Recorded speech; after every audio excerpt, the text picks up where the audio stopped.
অর্থবছরে 10 মাসে বেশিরভাগ রাষ্ট্রায়ত্ত প্রতিষ্ঠান মুনাফা করেছে। যদিও পিডিবি, টিসিবি, পল্লী বিদ্যুতের মতন 12 প্রতিষ্ঠানের কারণে এ সময় নিট লোকসান হয়েছে 6,000 কোটি টাকার বেশি।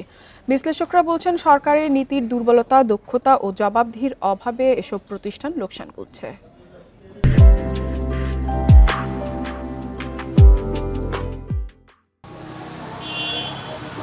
রাষ্ট্রায়ত্ত ৪৯ আর্থিক প্রতিষ্ঠানের মুনাফা ও লোকসানের সাময়িক হিসাব পাওয়া গেছে সবশেষ অর্থনৈতিক সমীক্ষায়, যেখানে দেখা যায় গত 10 মাসে বাংলাদেশ সেতু কর্তৃপক্ষ ৩,১৬৩ কোটি টাকা মুনাফা করেছে।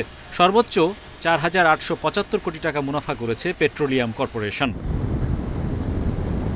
চলতি অর্থবছর চট্টগ্রাম বন্দর কর্তৃপক্ষ আয় করেছে ১,৮৮১ কোটি টাকা, স্থলবন্দর কর্তৃপক্ষ, শিপিং কর্পোরেশন, ঢাকা ওয়াসা, সিভিল এভিয়েশন সহ সরকারের অআর্থিক ৩৭ প্রতিষ্ঠানের মুনাফা ১৩,৩৫৩ কোটি টাকা।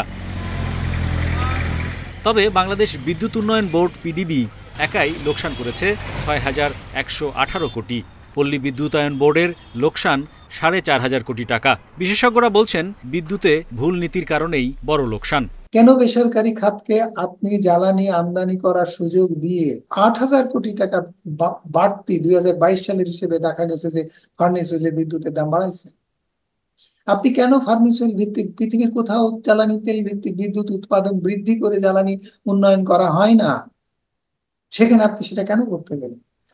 এপ্রিল পর্যন্ত অর্থবছরের 10 মাসে বাংলাদেশ রাসায়নিক শিল্প কর্পোরেশন বিসিআইসি লোকসান গুনেছে ১,৫০০ কোটির বেশি, আর টিসিবি ভোগ্যপণ্য বিক্রিতে ৬,০৩৩ কোটি টাকা লোকসান করেছে।